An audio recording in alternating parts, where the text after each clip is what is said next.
So what's going on, YouTube, man? As you can see, I'm kind of sick here. So I figured, what better time to talk about healthcare when I'm actually going through a sickness myself. And I just want to say something real quick. You know, there's a lot of uproar right now in the United States about this healthcare bill and can we afford it or things of that nature, whatever. So I just want to share my thoughts on it.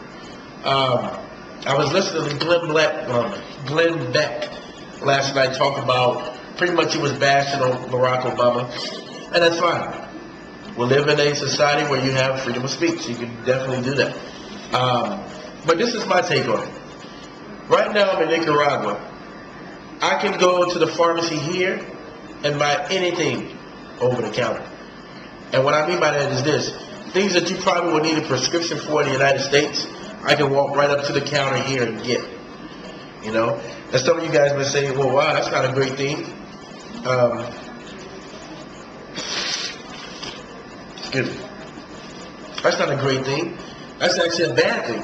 What if, you know, people go in and get painkillers and things like that? Actually, to be honest, you don't have that type of mentality here in Nicaragua. Like, you have poor people, but I've saw very few people on drugs. Like, you don't walk around and just see zombies walking around on drugs or crack addicts. You don't see things like that here, you know. Very few compared to the United States. But anyways, most of the subscribers and most of the people that probably listen to me are more younger people. But I want to give you guys a scenario, and I want you to see where I'm coming from in this. There's a lot of reasons why people in the United States have became bankrupt.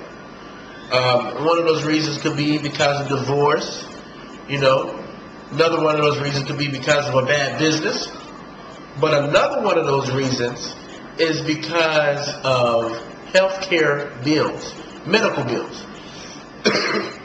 Now, I don't know about you guys, but I had a conversation with a Canadian one time, and she was talking about this bill, and the first thing she said was this. She said, nobody, I mean nobody, has ever went bankrupt for medical bills. Now, in the U.S., we have a lot of different groups. We have the groups that's fighting it, the GOP, the Republican Party, who all have federal health care, who all have nice health care. The majority of Americans don't have health care like the federal government. So I don't even see, excuse me, how that's an even playing field. So we don't have health care as good as the federal government, okay? And a lot of us can't even afford to go get things done. So we would just ignore certain problems we have because it's so expensive. Now, is that a good thing? A lot of people that listen to me are unemployed. How can you afford health care? You're on here arguing about how it's a bad thing, but you can't even afford it. Now I'm going to tell you a real life story of a gentleman. I'm not going to say his name, but a gentleman that's kind of related to the family. This guy's wife was diagnosed with breast cancer. His son was going through a divorce at that time, so he was helping his son out. So his son moved into the house, you know, and he had a business that he co-signed for his son. So he's trying to send money that way to help pay for a lawyer to protect the business. Here his wife comes and she has a breast cancer. But here's the thing. They had health insurance. But the insurance company considered chemo as a experimental process. So they found a way to weasel out of that. So here this guy is stuck paying over $5,000 a month to take care of his wife. Meanwhile, doctors' pockets are getting fat, and he's a regular working guy. This guy turned to depression pills because he was going through a lot at this time. He didn't know if his wife was going to survive. He was wondering why we paid all this money for insurance, and now they tell me to pull back and they say we can't afford it. We're not going to pay this because it was experimental. And that's the so-called the best system in the world.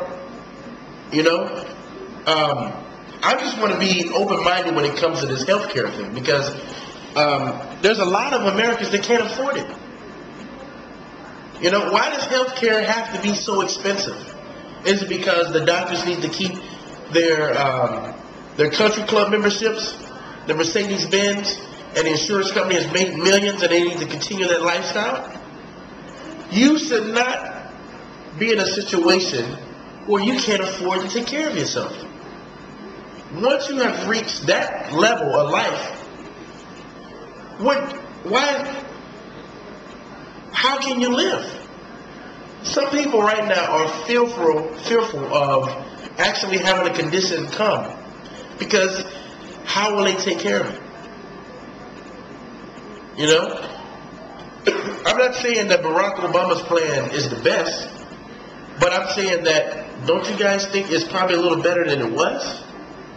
I just want to hear you guys' thoughts on it, because I guarantee you, if I put that scenario right now in your lap, you tell me how you're going to handle $5,000 a month.